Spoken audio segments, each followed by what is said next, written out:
Welcome back to the Hospitalitarian. I'm your host, Tim Hardiman. You know, one of the things I've always loved about hospitality is that the best stories usually aren't just about the food. They're about people, place, and the winding path that gets someone where they're going.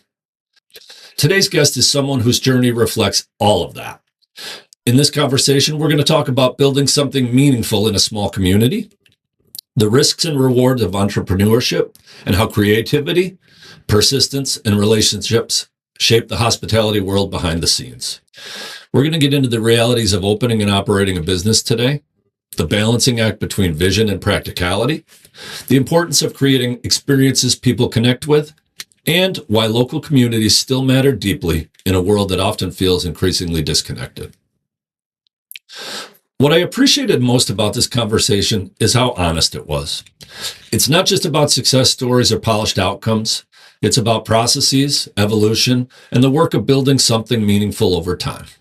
I really learned so much in this conversation, and I suspect you're going to enjoy this episode. Here's my conversation with Alan Guy Wilcox. Welcome back. Episode 5 of the Hospitalitarian podcast. This is the show that we focus on food, beverage, agriculture, hospitality in New York State. My guest today is one that is exciting for me, Alan Guy Wilcox, who is a new friend of mine and the founding artistic director, is that correct, of theater at Woodshill? Oui, chef. So food, beverage, agriculture, hospitality. You are a thespian and the founder of a cool theater here in the Mohawk Valley. We'll connect the dots on how that is going to work in with food, beverage, agriculture, and hospitality in New York State. I think we'll connect them sufficiently. Before we get into a conversation, I have 3 opening questions to set the tone for you and me, and not set the tone, give us some points of reference and the people that might choose to listen and watch. So, Alan Guy Wilcox, what are you reading? Yeah, great question. Thank you, and I'm really happy to be here, Chef. Remember, it's a lightning round, because asking a guy like you what you're reading is probably opening a box that could be an hour's podcast episode on its own. Well, I'll just say quickly then, I've got work reading, and I've got work and reading for kind of pleasure and for my soul. And oftentimes those do overlap, and I love that. But I won't talk about the work reading quite yet. What I'm reading for pleasure right now and for kind of sustenance, I always read some poetry. I'm always reading a book of nonfiction. Sometimes it's essays, sometimes it's biography. I'm a biographer junkie. And then novels, I used to read them all the time, now more intermittently. So I'm reading 2 poets right now. Sharon Olds, her book, I guess is called Blood, Tin, and Silver. No. What is it? Blood, Tin, and Straw. And Ted Kuzer's book, Kindest Regards. I could say a lot about those, but I find those very nourishing, and I kind of need them right now. Yeah, and are you the kind of person who can read or is actively reading 3 or 4 different things at one time? Yeah, I am, and that used to not always work for me, but I've kind of found a way to make it happen. And then sometimes the situation will demand that a book gets done in a certain amount of time, and I've kind of developed methodologies for that. I worked for a long time as a book reviewer, so kind of completing one work at a time was something. We really could have had a full hour just on you and what are you reading. Yeah, I'll try to back off that. But that, and I would plug reading a couple biographies, and I would plug also a novel that I read recently that my brother gifted to me by Ian McEwan called "What We Can Know." I won't say anything about it, but people should pick it up. It's cool. An incredible work. You know, a lot of what this lightning round is supposed to be is things that I can be inspired to read. And also, question number 2, what are you listening to? Oh, yeah, cool. I listen to a lot of ambient music. I listen to Sigur Rós and Radiohead a lot. I listen to jazz from kind of Coltrane or Ornette Coleman. But yeah, I guess right now, yeah, and Oasis. I mean, I don't know. It's I take in a lot of stuff, especially when I'm working out or running. I want to have a lot of music, but I think, yeah, Radiohead, Sigur Rós, Philip Glass, Beethoven. I don't know. I just, especially in the digital age, you can kind of just keep things shuffling through all the time. You really can. You really can. That was a very cool, broad cross section of many genres of music. Yeah, and I think they dovetail in funny ways, but maybe no doubt. What's inspiring to you today? Finding synthesis between new technologies and old ancient wisdom. We just kind of touched on that before, didn't we? It's true. You kind of warmed me up for it. It's true, but I think that I've always held the aspiration that technology doesn't have to be against nature or against wisdom, that it doesn't have to conflict in a kind of Star Wars way where there's kind of, this good versus evil, that there could be some kind of way that these things mutually unfold and elaborate together in harmony. So I think people who are in those spaces of saying like, we really care about ancient folk wisdom, cooking, working with your being in the soil, while at the same time using technology to clarify problems and make life easier where it could be just drudgery. That's a problem that goes back to the Industrial Revolution. People like to work. Indeed. We like to work, but we want to work for ourselves and for each other, for our community, and not for some nameless, I don't know. Mm-hmm. Well, you have a way of translating what's inspiring to you in words very nicely. Thank you for humoring my 3-question lightning round. I think that was a great place to start, and thank you for a little snapshot into your life and day to day here.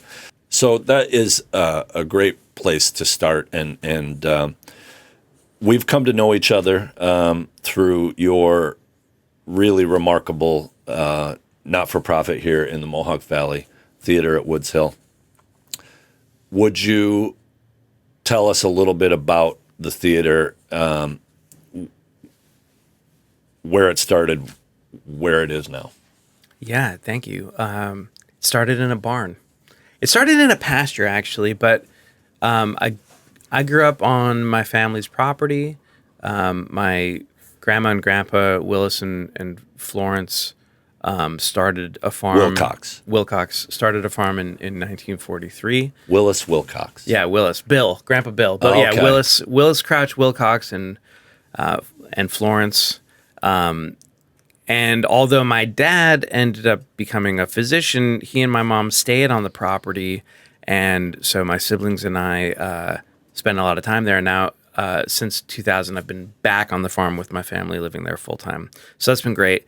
But when my sister got married in the barn in 2015, and so all of a sudden the barn again, after years of kind of sitting still, became a focal point for the family and in crossroads, if you will, between a bunch of our different interests, not just personal interests, although that was important. My interest in literature, along with my brother, and my family's generalized interest in community and agriculture, and then to top it all off, we have this farm, and small farms in America need to figure out what their sense of purpose is because small dairies don't exist like they used to. It's not getting any easier. And so I always say this area, you drive down any of the big roads, you go down any of the back roads, you're going to see the remnants of once beautiful barns that probably lost their mission or sense of purpose. Yeah. So it was really important to us to give the barn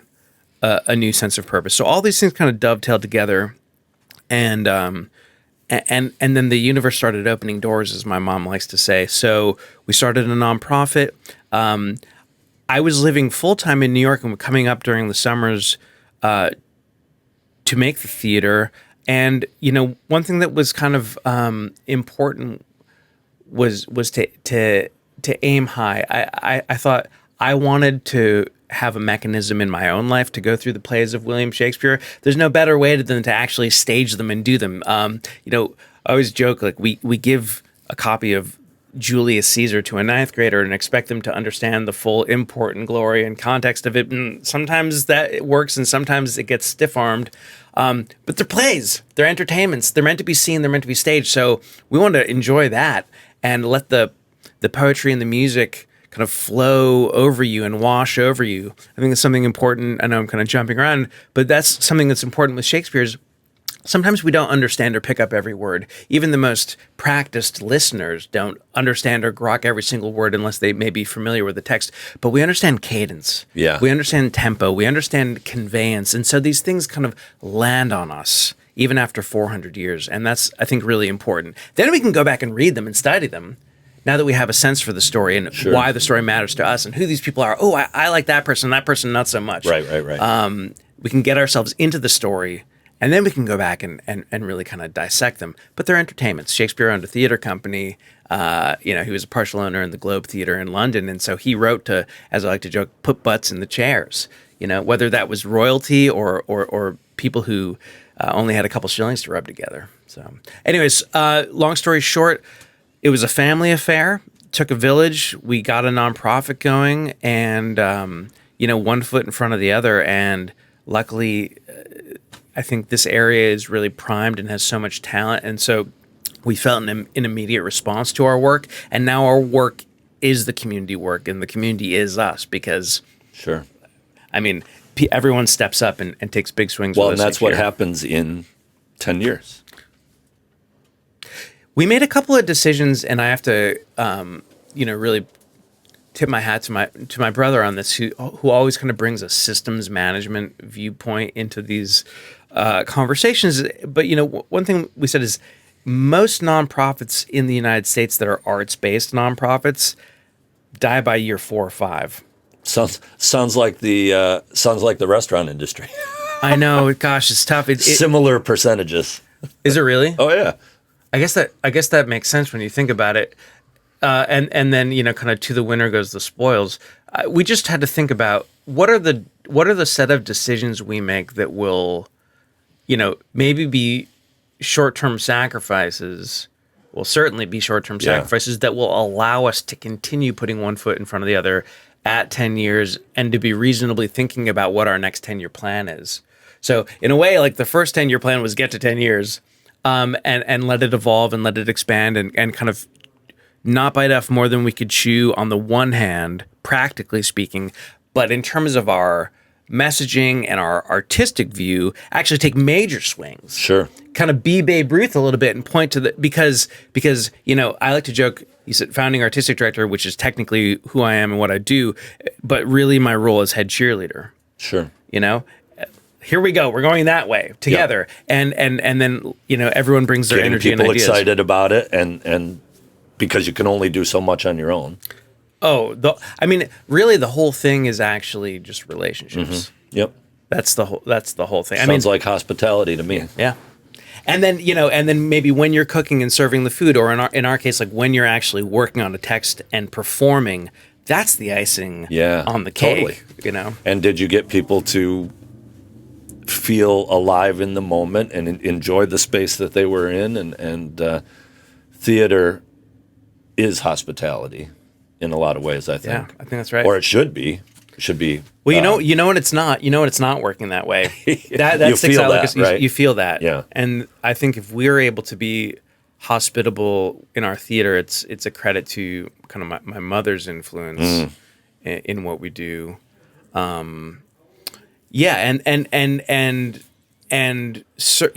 Serving beautiful food is also high theater in many respects. I mean, they speak to each other. Agreed. I think because they're like the core human activities.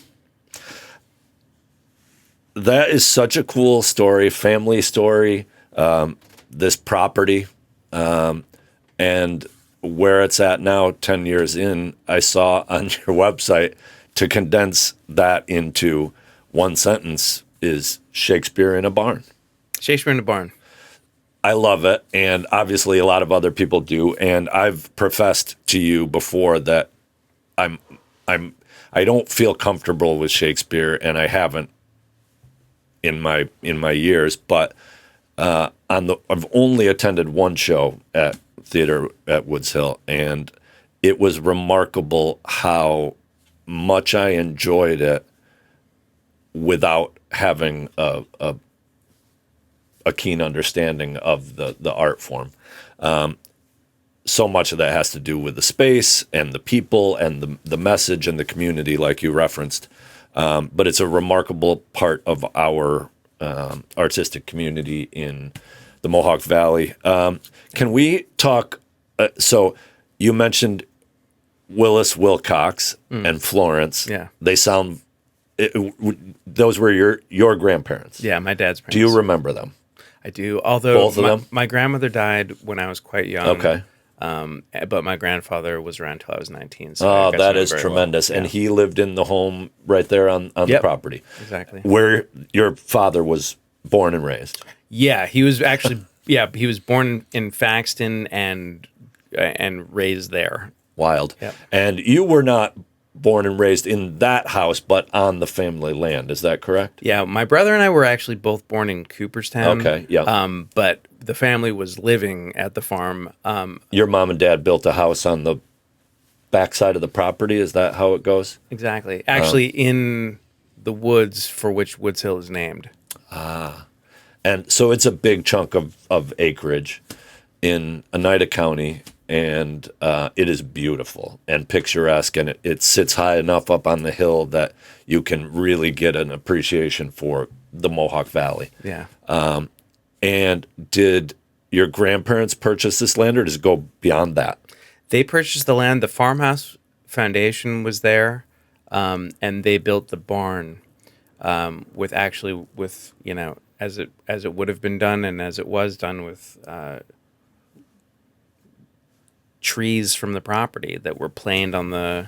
So this on the is lawn. your family land, and this barn was built by your family.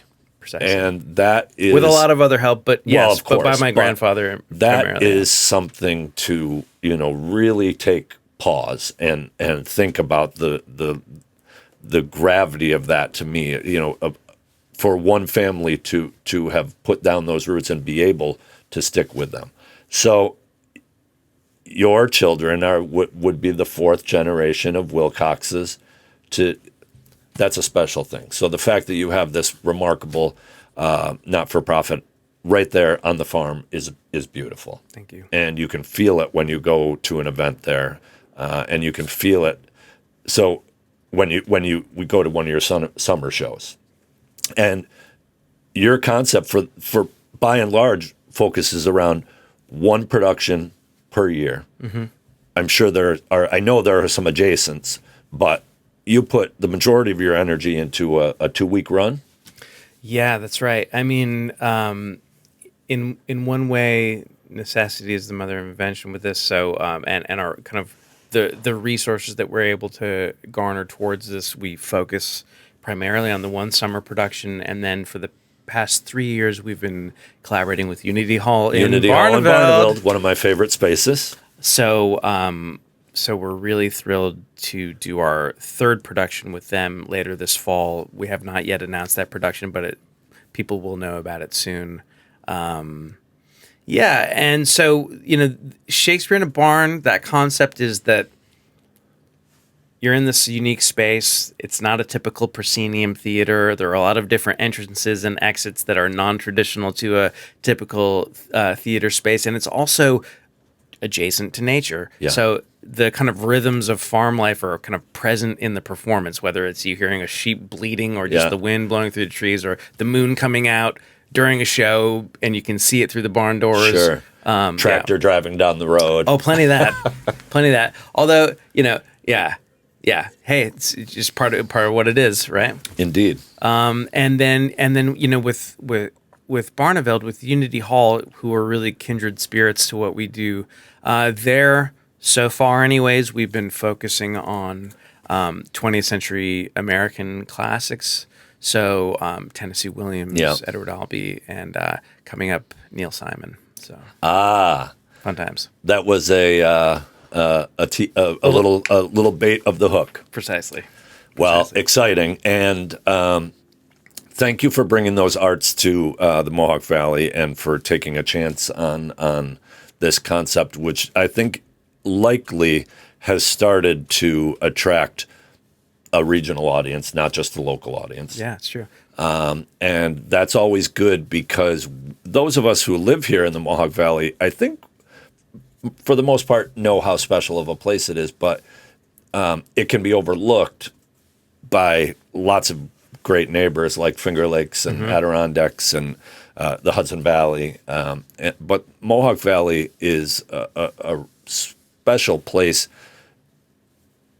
due in part to its proximity to all those wonderful things and its own natural and otherwise interesting attractions. Yeah, I think people have talent here coming out of their ears. And I think that, let me be frank, this area, when I was growing up, had a self-image problem. Yeah. Indeed. Like a lot of Rust Belt cities. Like a lot of Rust Belt cities. And that's just, in some ways that's par for the course, but I think that the past 20 years have been time for this kind of slow burn renaissance. And you're a huge part of that. And I think we started seeing it, especially after the financial crisis, when people started coming back to the area with expertise and insights and skills that they'd developed in Chicago and Boston and New York or elsewhere, and they've kind of brought it back and started reinvesting in this community. And we're just really happy to be, the kind of classical theater portion of that, because there's so much incredible musical theater here. There's Broadway Theater League. There's community theater, which is amazing, with Players and other places. Rome theater, but I think this is our little niche, and it's been great to see people respond. It's been amazing to welcome the young people to our stage, because we bring professional actors, and that's a joy, and I think it's fun for local audiences to see people come from afar, but then also to have the local talent be on stage going toe to toe with the professionals. Kilcoyne Farms. That's beef that I trust. And you can too. We're talking about a third-generation farm in the Hudson Valley, working hard to supply New York State with high-quality beef. I can say with a great deal of experience that the quality of their operation and their product is worth seeking out. Knowing your farmer matters. So kilcoynefarms.com. Check them out. So for those people that aren't familiar, hopefully a lot of people who are tuning into this podcast that aren't super familiar with the theater at Woodshill yet, you just said you're bringing in professional actors from New York City or beyond. Yep. Through connections that you've made and probably now the reputation for the theater itself. And you allow locals to audition for smaller or larger or whatever parts. Yeah, I is do. Is that correct? It's correct, except for that we actually have never had auditions. Okay. But what we do is I really enjoy scouting, and then also kind of people come to me through natural networks, and then I get to go see their work, and then we bring them into the fold. But yeah, so I mean, our Prospero, who's the main character in the Tempest this year, our Prospero, we're flying over from East Anglia, England, where he lives. Really, with his husband. Yeah, so very cool. But Alistair Bogue, whom I'm speaking of, who's he's been in productions past. This will be his 6th production with us. Wow. Okay. Just an incredible human being and an incredible artist. So he comes over and stays for a couple of months. They've been living in New York for a long time. Oh, okay, gotcha. But we're now they're back in England, and so we've spared no expense. Very cool. Yeah, I love that concept. I love the inherent hospitality of it, and I'm glad that we've connected. I first met your mom and dad before I met you through the restaurant and the local food scene, and I should say too that knowing your mom and dad is a tremendous honor, and getting to know you guys and I've not met your brother, but what you're doing at the theater at Woodshill, okay, I can stand it no longer because we have something to talk about, Okay. and segue into it. By way of Peter and Susie Jones, a couple of my favorite farmers, we have gotten connected on a concept to do a few different things. I guess it was Peter's idea to bring to you an idea of some sort of live interpretation of the Canterbury Tales. That's right. And Susie reached out to me and was like, hey, if we had this idea and we could launch it, would you be interested in doing some food? And I was like, sure. And then I had to go Google what the Canterbury Tales were, because that's how little I knew of it. And then we got together to talk about it with you. And I suspect you and Peter might have had a side conversation. But tell us what we're going to be, what we are endeavoring to do on June 27th. Coming up here at the culmination of your 10th season at the theater at Woodshill. Okay, fantastic. So, I mean, yeah, let me just underscore that by saying shout out to Peter and Susie Jones. Totally. Jones Family Farm is one of my favorite places in the area, and the love and care that they put into everything they make is astounding. Indeed. And they've shaped our lives in a number of ways. So you can check out Susie on episode number 2, thanks Ryan, Episode of 2. the Hospitalitarian podcast. Sorry to interrupt you. I love Hospitalitarian, by the way. That I might have kind of made up the word, but also I see other people who I really like in hospitality using the word, so I don't think I made it up. Well, it brings to mind, I think is it John Stuart Mill who came up with utilitarianism, which is this notion that like to bring the greatest good to the most people, and like the concept of doing that through hospitality, which just kind of is in there in the sauce in the word, is very, very refreshing. And I think it's nice to have words that end in Aryan that don't make your skin crawl. Yeah, more of not making your skin crawl is a good thing. Yeah, for sure. Because most words that end in Aryan these days aren't ones that conjure up a nice feeling. Not nice. I digress.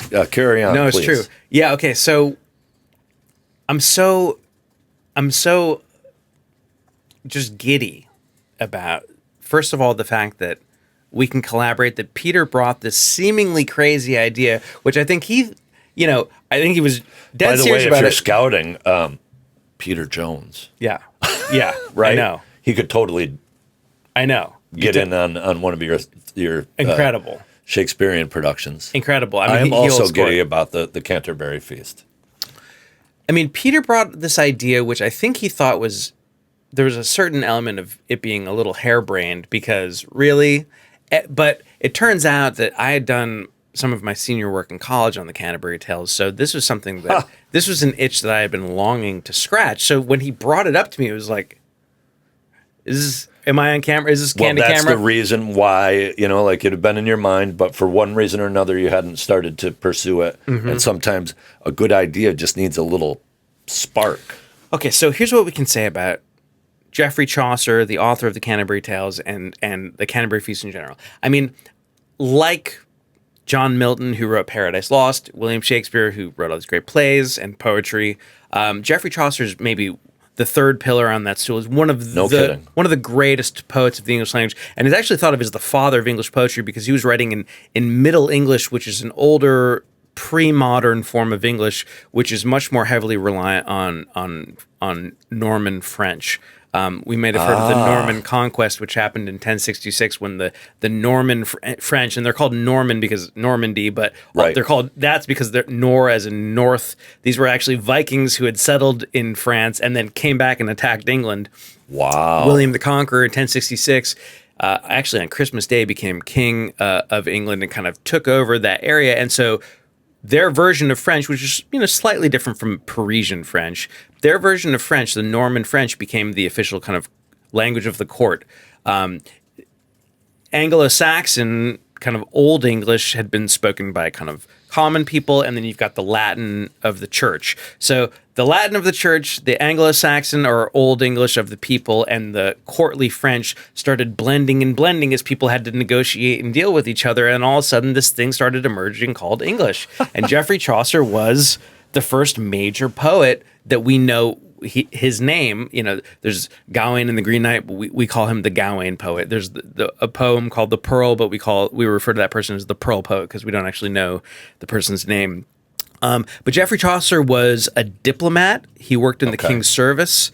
He kind of worked his way up. Actually, here's a segue. His father was in the wine importing business, as was his father. So they were part of the merchant class. No kidding. In London. Yeah. And so they were importing it from other parts of Europe. Exactly. Wow. Yeah. So that, I wouldn't have even thought that sort of commercial trade was even established yet. It was established. What time frame are we talking about? So Chaucer's born, we think, in 1342. Okay. And dies in 1400. Wow. So it's written before 1400. Yeah. Actually, they're incomplete, Really? the Canterbury Tales. And so he dies, and they're complete enough that there's plenty to celebrate. But the notion... So these were published posthumously? They actually were... Or published is even a weird word to This is a good use, point, right? Yeah, at that time, and that's a big conversation about what we think of as an edition of something. But stories were certainly in circulation, and editions of it were published. But this would have been a different conceptual framework from publishing a complete modern and finished publishing. work. Yeah, Exactly, that's for sure. Exactly. But Did I write it down and hand it to you for you to read it? Right. Is kind of the act of publishing it, perhaps. Then. Right, and this is to a community, to a population that is not entirely literate. Passing along these stories through word of mouth and orally is kind of enormous. So he's kind of setting it down, and then it's kind of being transmitted through. Certainly people are reading it, but it's also being transmitted orally. And so the Canterbury Tales, why are they called the Canterbury Tales? They start in an inn called the Tabard in Southwark, which is actually, now it's part of London, but it was not part of the walled city of London from the ancient Roman wall that was part of the city of London. So it's kind of on the outskirts a little bit, but it's about all these people meeting in an inn, a cross-section of English society, from kind of knights and his squires who are kind of at the apex, down through the clergy, the merchant class, down to people, what I hesitate to call the lower end of society, but socioeconomically anyways. And they're all, with the kind of great equalizer here, is that they're all going to make a pilgrimage to Canterbury in the east of England to visit the shrine of Thomas at Becket, St. Thomas at Becket. So that's the great unifier. People from all walks of life and all classes of English society are making the same pilgrimage together. And it turns out there's going to be a storytelling competition along the way. Huh. Everyone from their own viewpoint, using their own special perspective, is going to tell 2 stories on the way there and 2 stories on the way back. Now, it didn't get completed, but we have a lot of the stories, and and Chaucer is so funny and ironic, and he's able to tell these stories in a kind of loving way, even though some of the stories are quite dark. Some of the stories are from the Bible. Some of these stories are kind of conventional wisdom stories. Some of them Chaucer invents himself, but everything he puts his own special twist on. And the way that they choose to tell these stories, why they tell these stories in the way that they tell them, reflect about who they are, and then how they all kind of sit together to form a composite picture of English society. Wow. Pretty cool. I have learned so much.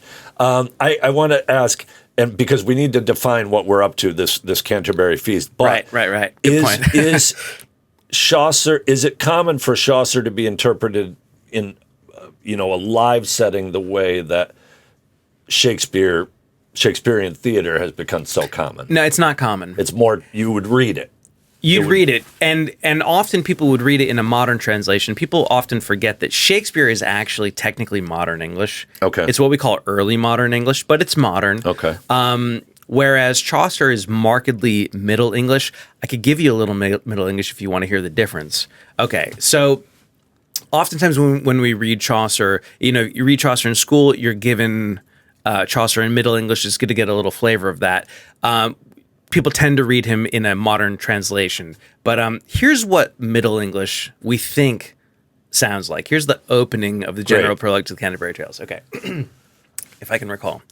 One that April with his sure sota, the drocht of March hath passed to the rota, and bathed every vein in switchly cour, of which vertu engendered is the floor, when Zephyrus eke with his sweaty breath, inspeeded hath in every holt and hath the thunder croppers.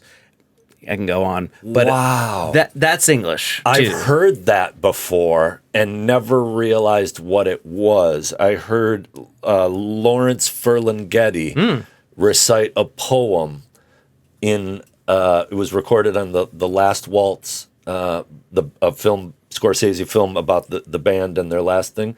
And Ferlinghetti reads aloud in there, and I never understood what it was until you just did that. So that is a taste of that Norman French coming into Coming to English, yeah. English, but there's also a feel of Scottish or Irish there, Yeah, and maybe yeah. that is. I'm sure those all intertwined and overlapped in some ways, but wow, Well, fascinating. Even when we think about much and by later, the way, wow, thanks. that was really cool. It's fun. It's fun to pick up. It's a good party trick. It's for the podcast circuit. Really, we do the Middle English. It's but even there's a guy named Ben Crystal and his father. They live in Wales, and they work on what's called OP, original pronunciation. They work on Shakespeare stuff. So if Chaucer died in 1400, Shakespeare's born in 1564. Wow. So we talk about the Elizabethan Jacobean stage, which is what Shakespeare was operating in. Even that stage does not sound like, Royal British that we think of today. It's not, it's a very different style. It's much more low to the ground, quick, guttural, closer in style to the Irish that you picked up on. Yeah. And we know this by dissecting the text and saying, how come that rhyme, that's supposed to be a rhyme, but it doesn't quite work Right, in the way we that speak we pronounce it now. Precisely. So you have to think about how they intended it to be rhymed or pronounced. Wow, Yeah. that is fascinating. I mean, it's cool stuff. So yeah. Very cool.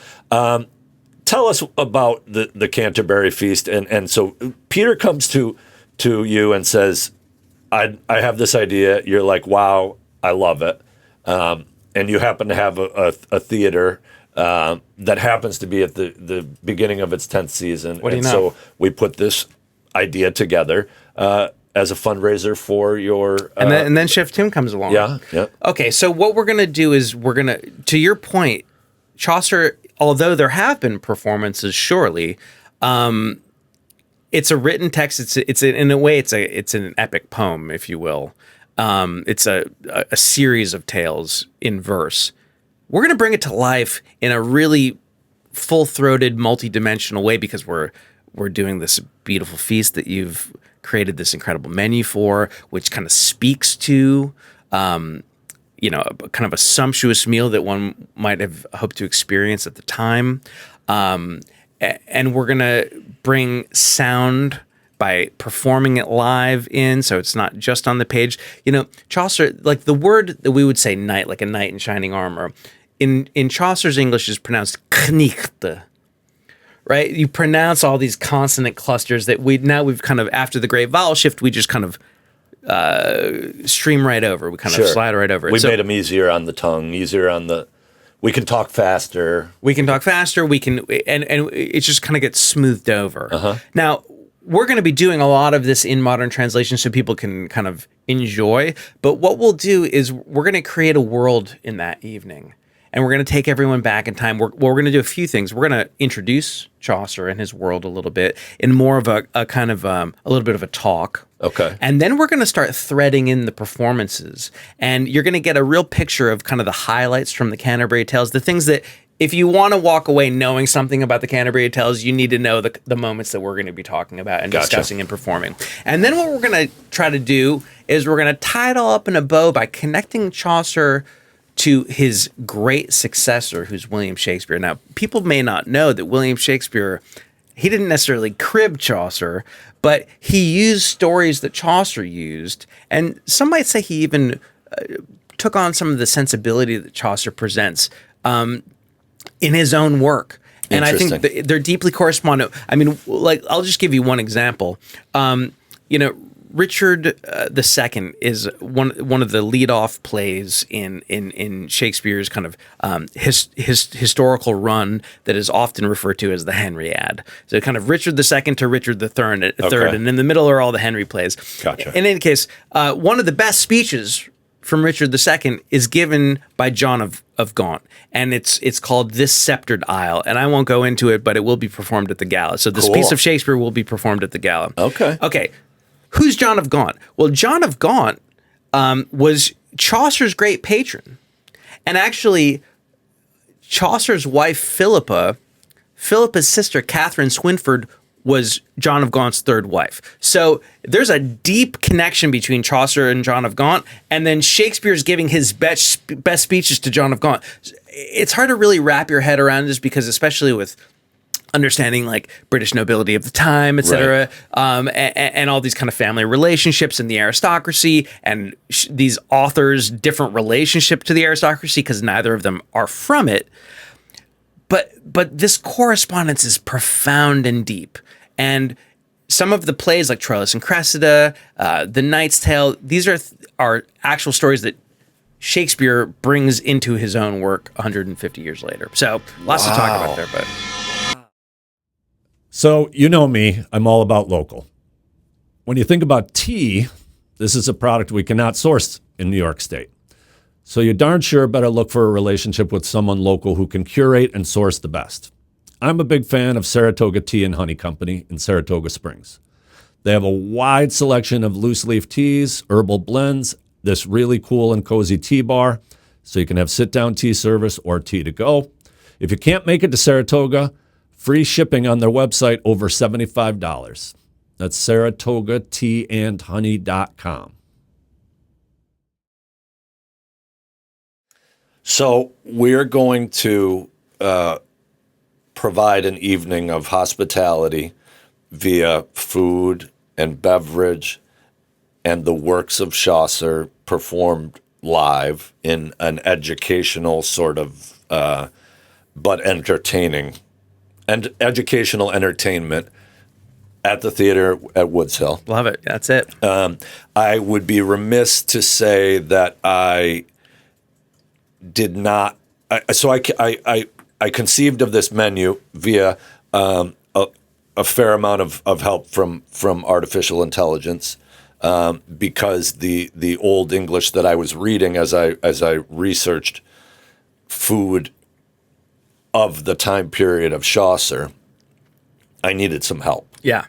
But I did conceive of this menu, and it nods to food in the time of Chaucer, though I'm going to take a great deal of liberties with it to deliver something well seasoned and easily executed in the barn, but not straying too far from. We won't be eating things that they wouldn't have been eating then. That being said, we'll probably be fluffing it out with some local goods that taste delicious and happen to be in season. Really exciting. I mean, and I think there's a correspondence there that goes back to even beyond the historical matching up of the cuisine. It's this notion that, you know, the way you've presented this menu, Chef, it kind of resonates for me with what Chaucer does on the page. Why? Because in a sense, it's like the best ingredients prepared in this kind of skillful, loving way can speak in a way that's always giving back. It's timeless. In a way that kind of bells and whistles and tricks. Great. I mean, sure. But this is just the best, most nutritious poetry and the best, most nutritious food. Well packaged. Thank you. And I'll tell you my part in it. Peter and Susie suggested that I might be involved, and I immediately accepted. We're going to cook a great deal of Jones Family Farm chicken and lamb. We'll use their cheeses, generously donated to this fundraiser by Peter and Susie. We'll use almost exclusively produce from Kingfisher Farm. Jason's amazing. We have beverages donated super generously by Apollo's Praise in the Finger Lakes, by Grow Brewing Company right here in the Mohawk Valley, by Stride Coffee Roasters also here in the Mohawk Valley, and some other things. The menu is beautiful. I'm excited to cook over a wooden fire outside of the barn. Yep. And serve it with a bunch of, we're putting together a team of professionals from all of our connections in years past. Beautiful food, beautiful drink, a historic setting, 4 generations old in the Wilcox family, the theater at Woodshill. You've talked about this concept of delivering Chaucer live in the moment while we eat, and this will be happening as the meal goes on, correct? Oh, for sure. I am excited to see this, and hope I can pull my head out off the wood fire long enough to see what is partaking, what is being partaken of in this. Dear listener, we tell you all this because tickets are on sale. Yes. And this is all to benefit the inauguration of the 10th season at the theater at Woodshill. All profits will go back into the theater. And you're kicking off your 10th season. You mentioned the Tempest is your selection for this. So we're here to tell you that the Canterbury Feast tickets are available. What a great cause. I think it's going to be a really special evening. I dare say that this should really turn some heads. Yeah, it's going to be an awesome based on what night. you've said. I mean, I've learned so much, but I just learned what you're conceiving in the production part of it. And I know what I'm conceiving in the meal, and I know the quality of ingredients that Peter and Susie and Kingfisher and Apollo's Praise and Grow and Stride, I know what they all have, and I know what kind of a meal we're going to put out. I also know what it feels like inside that barn. I know the spirit that is alive on your family now, having you on your family land. Having told us that story, your mom's touch on it, and it should be pretty awesome. I don't think we can sell it any better than that. No, and it's awesome. We're all going to go on this adventure together, and I think when I first started the theater company, a lot of people would say to me, "Oh, Alan, you must know so much about Shakespeare to start a Shakespeare theater company." Of course, it was an interest of mine, but I want to underline this as it relates to Chaucer as well. It's like the point of doing this is so that we can learn together. Not that we know this all in advance. It's that you don't need to know anything about Chaucer to have this amazing night out. Come out, be entertained. Chef Tim Hardman Hospitality Cooking. It's going to be a really special kickoff to the summer. Actually, tickets are already starting to go, so it's really nice to get a chance to talk about it. But it's more like, just abstracting away from that. You mentioned all these incredible producers, Apollo's Praise, Stride. I mean, it's like they're not just companies; they're people with deep knowledge and years of training and service and making beautiful things for people, and so that's going to be present. Craft. That craft, yeah, all that craft that you can't, you can't fake, you can't get around, and it the second you experience it. Wow, that's for sure. Really nice wines, cool. Really nice beers, well roasted coffee, the best of Central New York protein and produce. Great service, wonderful entertainment, education. Evenings in June in Central New York, there is very little better. Our chances of rain are next to nothing, and I said it. There you go. But summer evenings, early summer evenings in Central New York, this is going to be a really special night.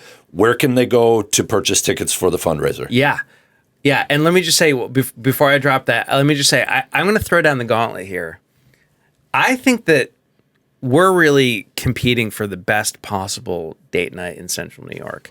I want to show your cards, Central New York. What else you got? Yeah, I mean, totally. this is it. Totally. So, you can go to our website, woodshill.org, for information about purchasing gala tickets and also tickets to the Tempest this summer. What are the dates of the summer production? That'll be July 23rd to August 2nd. So we're going to do this, and less than 30 days later, you're going to start all over with a tremendous undertaking. We're so thrilled about it. And our director this year, Emily K. Harrison, is coming from Hamilton College. Oh, cool. She's part of the faculty there and Wonderful. bringing in some Hamilton College student actors who are fantastic. Oh, that's to great. be part of the ensemble. So it's going to be a real magical summer and fall, because we're not done yet. But yeah, starts with the gala. That is wonderful. I am truly very excited for a few things. For the Canterbury Feast on June 27th. Also to have your friendship and be able to, have an opportunity to be a part of Woodshill Theater for a night, and for lots of other things too. For how much I've learned from you in this hour, we've literally shaved off a fraction of what I wanted to talk about. I think we'll have to do this again. Yes, please. I think also in parting, I feel like Shakespeare is much like this is me trying to talk myself into this. I think it probably has a lot to do with you need to experience. It's like drinking wine or understanding cheese. You can read it all you want. You can read about it all you want, but until you start partaking in it, building your palate for a really nice wine, a well-made cheese, or a piece of English literature and production that you might not know much about, like myself. I suspect that the more you immerse yourself in it, the more you learn, the more enthralled you become with it. You said it so well. And there's a reason why these plays are still made 450 years later. In fact, 410 years to the year from Shakespeare's death. There's something where he's grappling with these timeless issues, where it's romance, star-crossed lovers in Romeo and Juliet, or issues of power like we saw in Macbeth, or issues of kind of magic and redemption like we see in The Tempest. There's something about it where it shows the mirror back to us. And the other thing I'll say is, I don't like to talk politics because, I run a theater company and we like to we open our doors to everyone. Yeah. And I think one thing that's really cool is, you could be from any walk of life, any background, any political background. You come into the barn together and we share a story together, and then everyone in that room now has something in common. Indeed. And it's going to, when they eat your meal, they're all going to have that experience together, no matter their walk of life, no matter their view on any given topic of the day. Now we're tighter as a community because we've shared this meal and we've shared the story together. And I think that we need more of that kind of stuff. A lot more. A lot more. That's wonderful. Let's put a little bow on it. June 27th, a Canterbury Feast at Theater Woodshill. Let's do it. See you there. I am very much looking forward to it. I should have brought a bottle of Apollo's Praise, since today we spoke about Apollo's Praise donating wines to the event. I've already brought Apollo's Praise to a podcast before, so today I brought a beautiful pet nat from Red Tail Ridge in the Finger Lakes. My friend Nancy is a remarkably talented winemaker and really excels in bubbles. Wow. And so Red Tail Ridge won't be featured at our event, but it's featured in the Hospitalitarian, and I'm so grateful for your time. And is Alan Guy Wilcox, is that your first and middle name, or is your first name Alan Guy? It's my first and middle name. It's your first and middle name. I love that you use your brother's middle name is also Guy. It's true. Named after your dad. It's true. Guy Wilcox. I am big on not necessarily my first and middle name, but my two sons. I use their middle names almost Well, probably 50% of the time. They have cool names. You gave your kids cool names. Yeah, totally. And they work. And I love that you use your first and your middle name. I love it. Yeah, I think it's great, especially since I knew your dad and the nod that Alan Guy is to your father.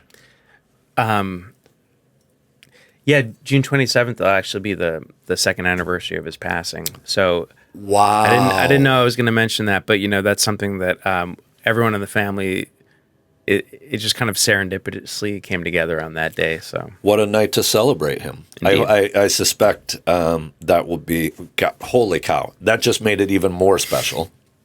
That's pretty remarkable. I'm looking forward to it. I'm grateful for your time. Thank you, Chef. Let's cheers to our friendship. Thank you. While the Hospitalitarian podcast is rooted in the Mohawk Valley, we celebrate the whole of hospitality in the Empire State. The Hospitalitarian is recorded at MVCC's Thinkubator and produced by Ryan Miller at Rust Belt Studios in Utica. Theme music by Nashua Robb.